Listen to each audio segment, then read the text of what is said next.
Blog Talk Radio. Hello, and welcome to Work Trends with Megan and Biro. Whether you're here to network, learn, or share, we want you to have fun. During this live broadcast and Twitter chat, we'll discuss the future of work with smart and entertaining guests who value today's business and its impact on the world of work for the future. Stay tuned, because we start in 3, 2, 1.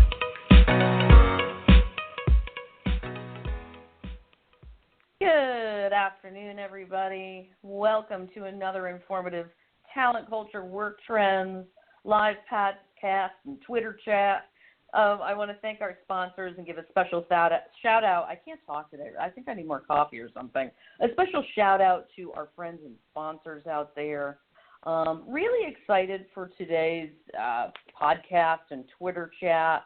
I like to talk a lot about leadership, and we know that there's a changing landscape of business, right, that requires something we're going to unfold today called relationship or relational leadership style. What's this all about? What's the hubbub out there? I hope you're on the Twitters, by the way. Check us out at Work Trends, #WorkTrends. If you want to be a part of this discussion, either during the podcast or during the Twitter chat portion of it, that'd be awesome. Come on over and join the conversation. So why is this whole business landscape and relational leadership style thing important?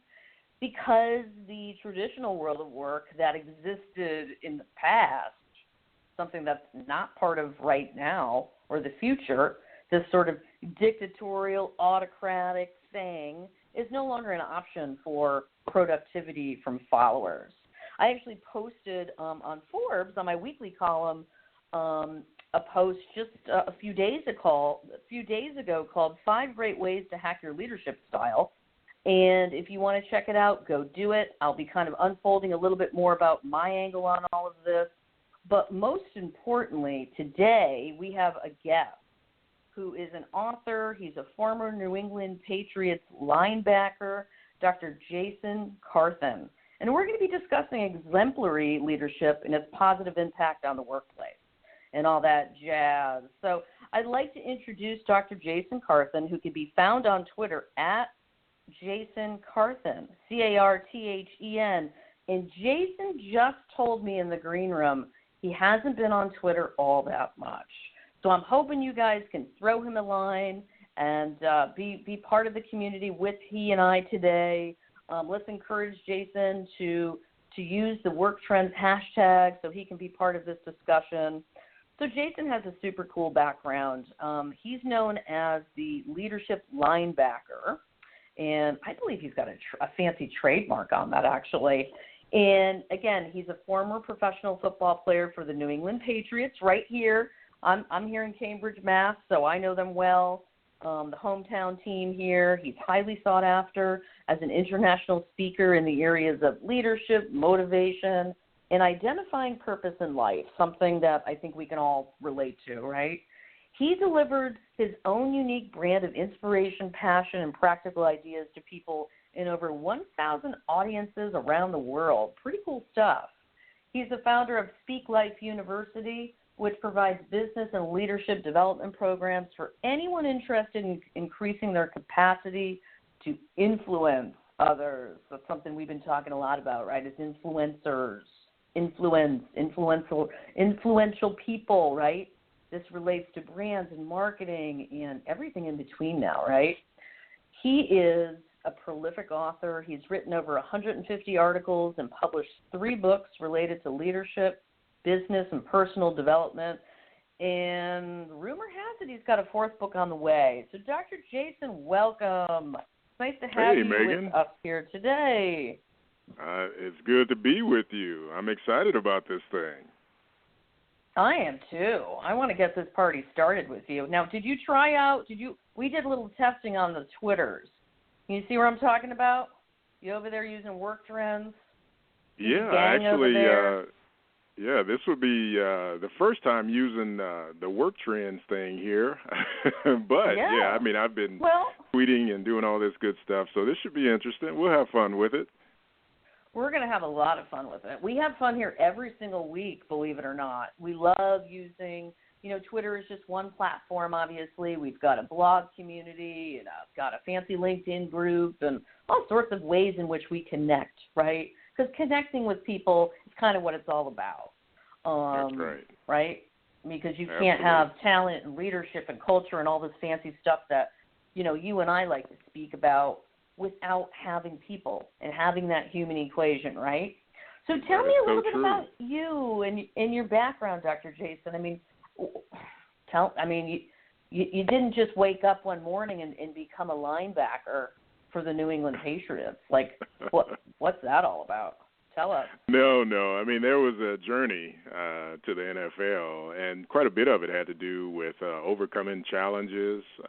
But during the time that I had to grow and develop, I learned a lot in my youth, and then going on to college, and I started thinking, hey, I'm pretty good at this sports thing, and others would tell me the same, and so I had quite a bit of success with it. And then the opportunity came for me to actually go to the NFL, and just really made the most of it. And, one of the things I didn't want to do was to relinquish that platform. I still wanted to be able to influence and impact people in a very positive way. I just did the same thing, playing in the league and then even thereafter. So when did you start playing football? At what age? Probably, I was about 9 years old when I first started playing. Uh-huh. Yeah, very young. That's really young. Oh, yeah. And then when did you know that you wanted this as your career? Well, that's an interesting question. I don't know that I ever thought I wanted it as a career.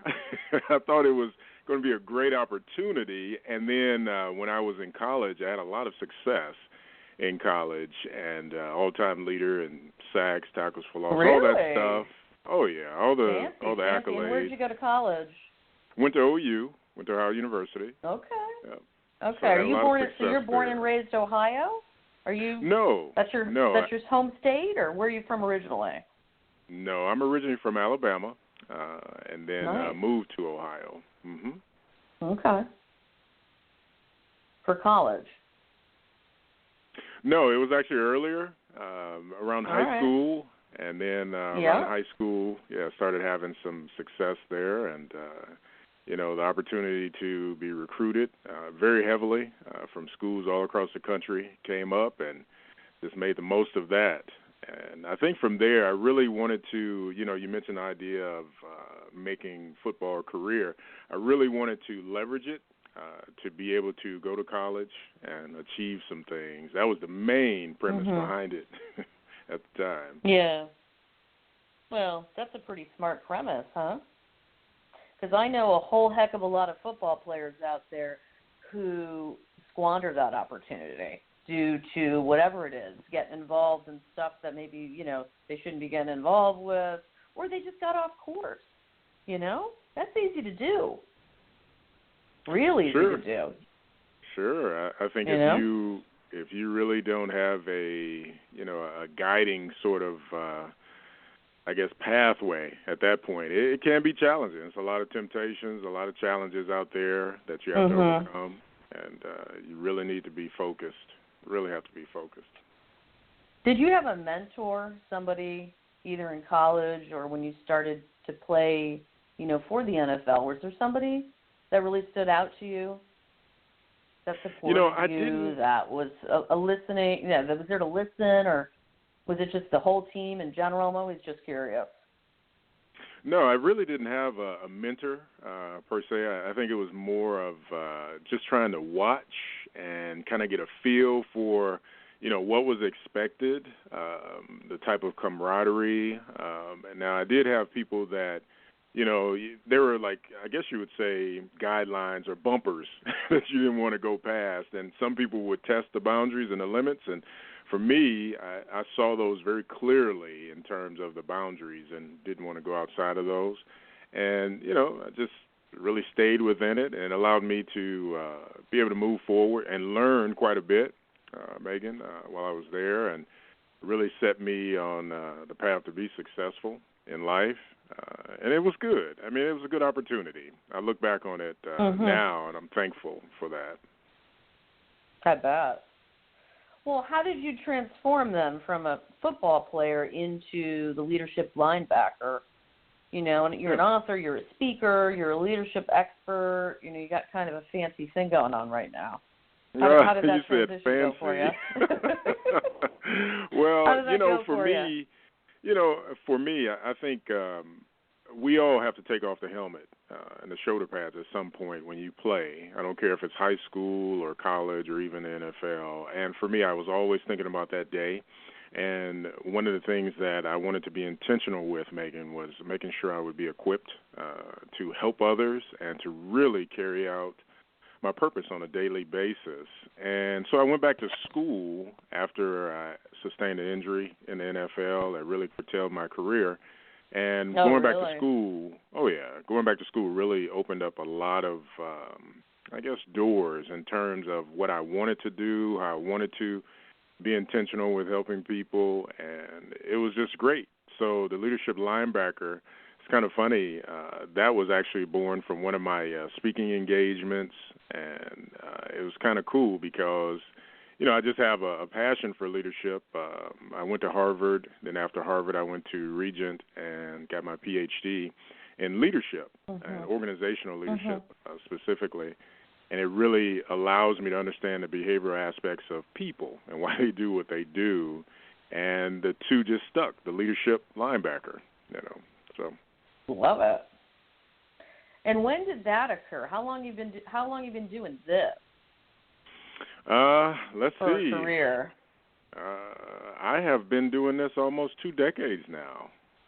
Wow. That's huge. Yeah. You know what I mean? Yeah, it's been great. I remember my first, you mentioned Cambridge. I remember my first speaking engagement with Paul Newman, the Hole in the Wall gang for terminally ill children. And that was just awesome. That lit a fire and never really looked back from there.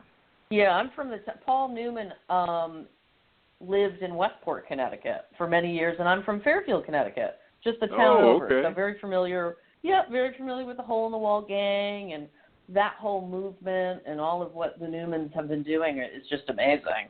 So sometimes there's some great stories out there, and there's great brands, right, that are living their brand, so to speak. That's right?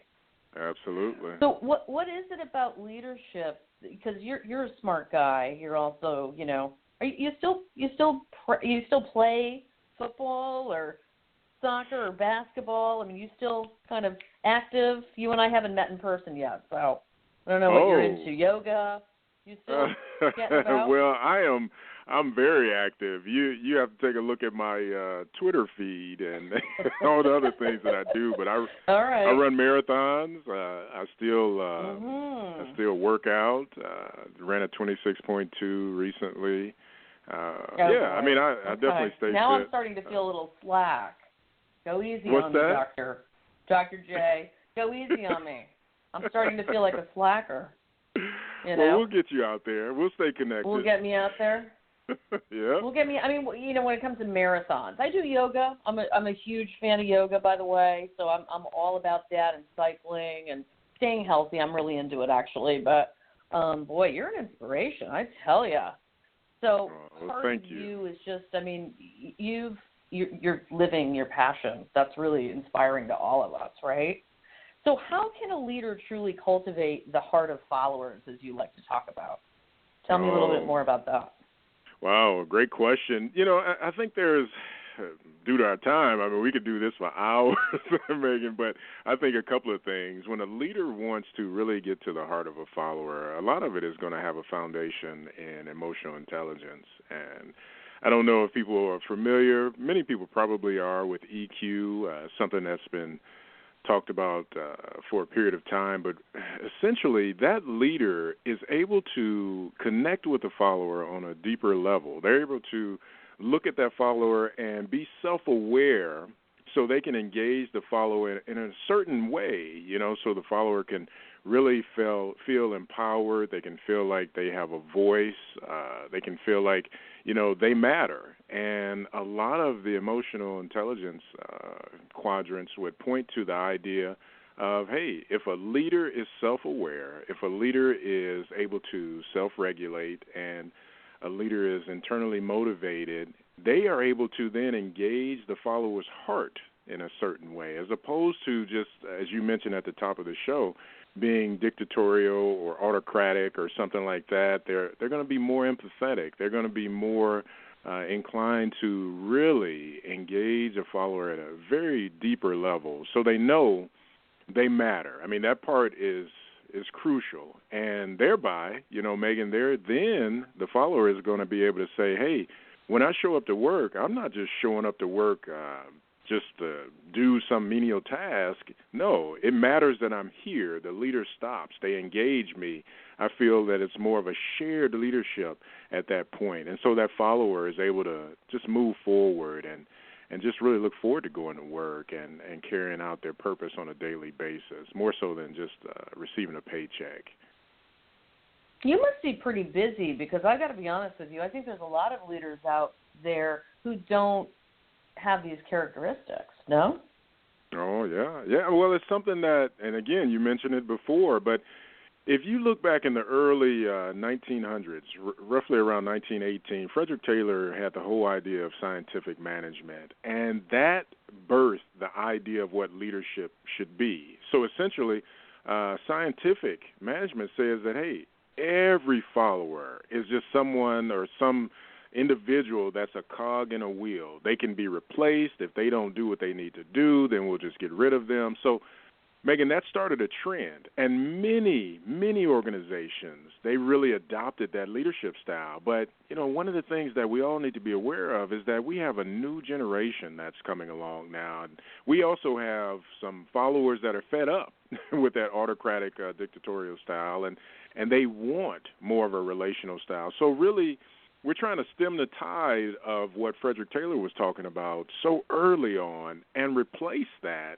with more of a relational connection with followers. And, another passion that I also talk about quite a bit is servant leadership, and the connection between emotional intelligence and servant leadership really points to a fully developed leader and follower. So they're able to connect on a deeper level. Is it something that everyone embraces right now? Maybe not, but if they want to improve productivity. No, I think you're being optimistic, actually. Say that again? Do you I'm have sorry. brands, or are there leaders that you think walk the walk and talk the talk, so to speak? You want to name some names of brands or leaders that you've met in your adventures over the years that you think are doing leadership in a way that's impactful? Oh, absolutely. Well, let's just start with the National Football League. I mean, if you talk about Tony Dungy, he's one of the guys that led with a servant's heart and was able to really mobilize players so much so that not only were they very successful on the field, but they were able to go into the community and mimic, what Tony would do. And thereby, when you think about the whole idea of servant leadership or emotional intelligence, you want someone who's going to keep that cycle going. They want to emulate that leader, So, that's one example from the very harsh climate of the National Football League. There are others, too, without going into a bunch of names. But the reality is that even on the corporate side, there's some individuals I work with, large companies, FedEx, Cleveland Clinic, Chick-fil-A. I mean, these are individuals that are servant leaders, and they care more about their people as opposed to, hey, it's just the bottom line.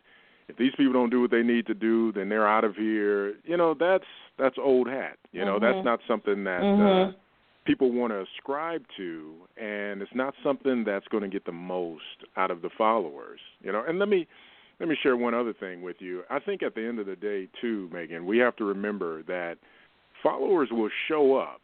They'll show up, Megan, but they will not give their all and it's passive resistance. that's really all it is at that point. I mean, if you don't want to, if you don't want to cultivate their hearts, then sometimes the only way they can show you that they are not on board or they're not bought into the mission or the vision is to say to you, and not verbally say it, but through their effort or by, not really fulfilling what they need to do, is to let you know, hey, I'm not bought into this. So which one would you rather cultivate? Do you want a follower that's fully bought in, that's really achieving maximum productivity, or do you want one that's hedging and saying, hey, I'm going to show up and just do the minimal and just to get by? I want to make this a little bit personal for our audience today. I mean, tell me, how many football coaches have you had in your lifetime? If we go all the way back. You don't have to. Yeah, just let's figure out how many you've had. I really want to break that down and talk about. There's got to be some coaches in there who just you never connected with, and maybe inspired you to move in that direction of becoming more of a servant leader. How many coaches did you have? And can you give us some examples of maybe coaching that you don't think is effective on the football field? Sure. Well, like I said, if we go all the way, experience. Yeah, if we go all the way back, I mean, typically you have 4 or 5 minimum coaches on a team. So I've probably had, 100 coaches through the years. That's what I thought, right. Yeah, so it really gives me a great, I guess you'd say, vantage point. I've had coaches that would cuss you out and grab your face mask and hit you on the shoulder pads, hit you upside the head. And I've also had other coaches that were more relational in the sense of talking to you in a way where it would motivate you. And you knew that the only thing that stood between winning and losing was your effort. And for that, hey, that was my motivation. And to your point, you asked me very specifically, about the idea of how some of those things may have impacted or I didn't align with particular coaches. Absolutely, especially in the NFL. There was 2 that pop up in my head, without saying names. Are we going to name names? No, we're not going to name names. I mean, at the end of the day, I can give you an example where you have one coach who, like I said, would curse you out and just really get in your face. And you have the other one that would get you ready in a very, in my opinion, mature and developed emotionally way, as opposed to all the stuff that who knows what they were bringing onto the field from home or whatever else, Right. And they were just bringing it onto the field. Usually it's a whole picture, right? Say that part again? Usually it's a whole picture when somebody brings themselves to their career, and then in this case, they're bringing themselves onto a field, right? Sure, it's infectious. Sure. Well, Megan, there is, and sometimes negatively. Yeah, and Megan, there's no way that you can separate the two. The only thing you can hope for is that you are mature enough and cognitively developed enough that you can maybe restrain some things. That's what I talked about with the emotional intelligence piece. I mean, if you are someone that is able to self-regulate, then you're bringing baggage. You know that you're bringing home of origin issues, whatever it may be, and it's at that point that you have to make a decision. Are you going to let those things force you and guide you during that day, during that conversation around the board table, or during a conversation around the water cooler, or are you going to say, you know what, hey, I am developed enough, I'm emotionally mature enough to understand this is not going to help anything, and you just kind of go from there. Now, is this an easy thing to do? And especially if we're talking about something that is so visceral like playing in the National Football League. No, it's not easy to do, but it also speaks to your level of growth and maturity if you can self-regulate enough to be successful and still move forward. So how can an employee or colleague or another leader, for that matter, encourage someone to work on his or her leadership style? How do we get from A to B? Great question. Intentionality, you'll find I share about that quite a bit. I mean, you have to be intentional. One of the greatest barriers to success, and I put a daily quote out. I've been doing that for years now, just to encourage people. Oh, do one you? of the things Nice. yeah. It's Where one do of you those do things. this? Where do we find your daily quotes? Yeah, if you go right to jasoncarthen.com and you look under coaching, you'll see daily quotes. And it's also out on Instagram, my Facebook page, Jason Carthen Enterprises. But one of the things that I share with people, and I really want our listening audience to get this part, you have to be intentional. One of the biggest barriers is that when human beings engage, we begin to engage by rote. Okay, if you look at Kohlberg stages of development, we reach a certain level, and once we get there, we fall into patterns. And those patterns of behavior will really dictate how we do things going forward. So here's the challenge with that.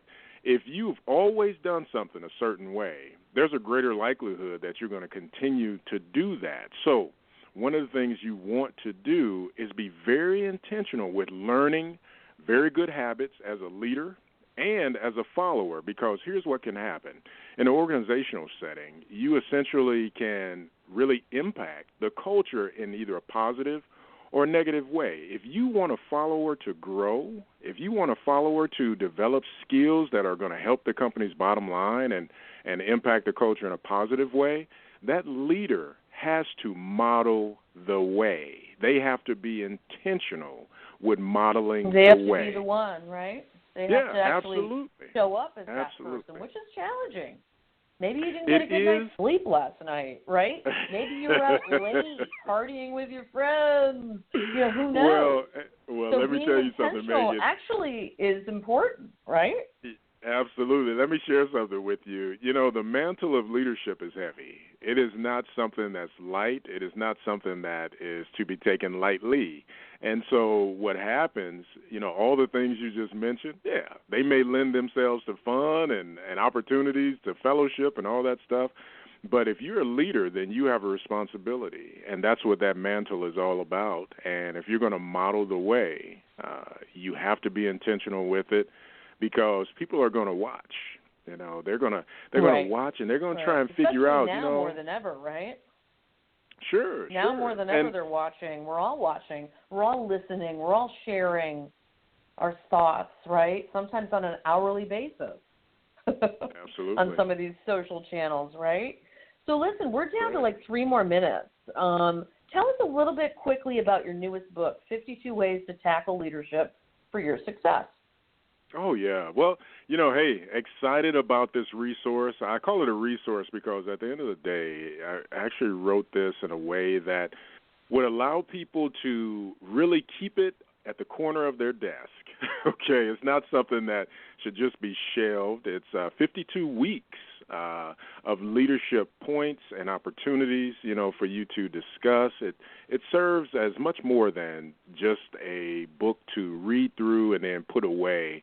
And the reason why I did that, I wanted people to have a resource that they could refer back to, and the format allows you to be able to use this. Say, for example, if you're going to, have a coaching or a training session or a board meeting, there are some key points in there that I have tied into calls to action. So, for example, if you're talking about conflict, you know, I begin one passage with a quote, you know, and then after the quote, I go into a narrative that gives a rich story of how you can actually talk about whatever the topic may be, the conflict piece. But then the call to action at the end of it says, hey, you know, if you are truly going to deal with conflict, are you looking inside of yourself? Are you able to say, I've done it all that I can do to make sure I'm handling conflict in a healthy way before I ask someone else to do that sort of thing? So there are little nuggets in there Very nice. for every week. Yeah. Thank you. Well, listen, everyone's going to check it out. We're excited to kind of take this conversation over to Twitter. Remember to use the hashtag WorkTrends to participate. And my final potential zinger question for you today is, 30 seconds or less, who is the best leader in the NFL today? In the NFL today? Yeah. Oh, that is a zinger. Well, I'm going to get in trouble for this, but the coach for the Seahawks, I'd go out on a limb, and I can't even pull up his name right now, but the reality That's all right. is his coaching style is more relational. When you see a coach run up and grab a player and hug them and engage them, and they talk about their families afterwards with the coach, right. Hey, that's what I'm talking about. That's some positive Very nice. stuff. Yeah. All right. Well, thanks for sharing with us, Dr. Jason. It's so nice meeting you, and we'll continue this conversation. All right. Thank you. Take care.